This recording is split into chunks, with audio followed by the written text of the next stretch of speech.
Assalamualaikum warahmatullahi wabarakatuh.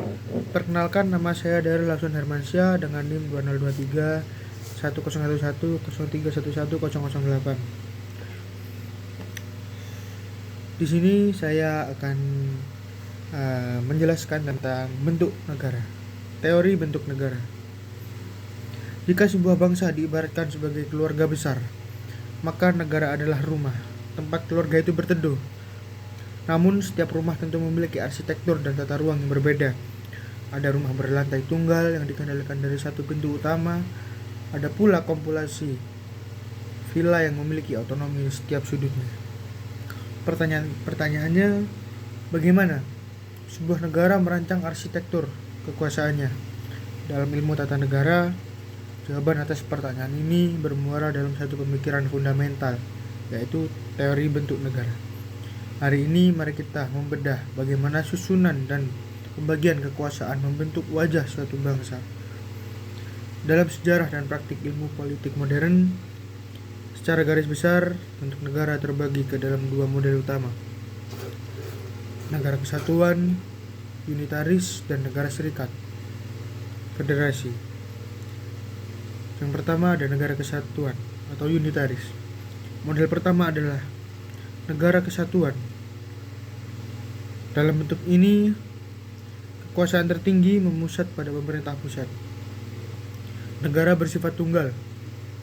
Tidak ada negara di dalam negara.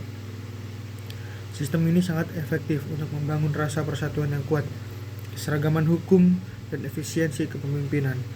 Namun jika tidak dikelola dengan bijak melalui sistem desentralisasi atau otonomi daerah yang tepat, negara kesatuan rentan memicu ketimpangan pembangunan antara pusat dan daerah. Kemudian yang kedua, negara serikat atau federasi. Negara serikat atau federasi bentuk ini lahir dari penggabungan beberapa negara bagian yang sepakat membagi kekuasaan. Di sini kekuasaan tertinggi terbagi menjadi dua, kekuasaan pemerintah federasi atau pusat dan kekuasaan negara-negara bagian. Urusan luar negeri, pertahanan, dan moneter dipegang oleh pusat, sementara urusan domestik lainnya dikelola mandiri oleh negara bagian. Contohnya adalah Amerika Serikat dan Australia. Sistem ini sangat cocok untuk wilayah yang sangat luas dengan keberagaman budaya dan tradisi yang tajam.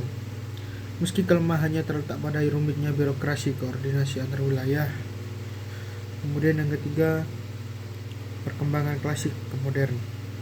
Sebelum mengenal bentuk modern ini, para filsuf kuno seperti Plato dan Aristoteles membagi bentuk negara berdasarkan siapa yang memegang kekuasaan.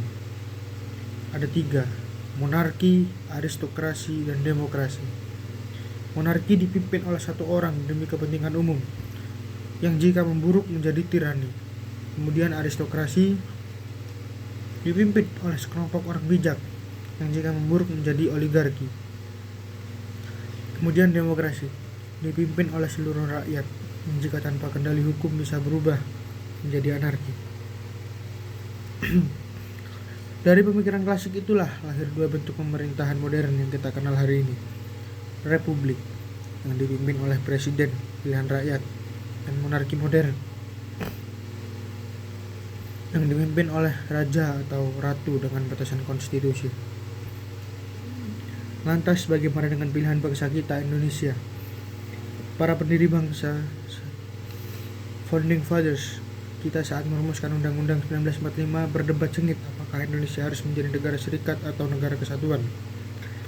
Dengan mempertimbangkan kondisi geografis Indonesia yang berpulau-pulau dan keragaman sukunya yang begitu kaya, mereka akhirnya mengunci pilihan pada negara kesatuan Republik Indonesia atau NKRI, sebagaimana ditegaskan dalam pasal 1 ayat 1 Undang-Undang 1945.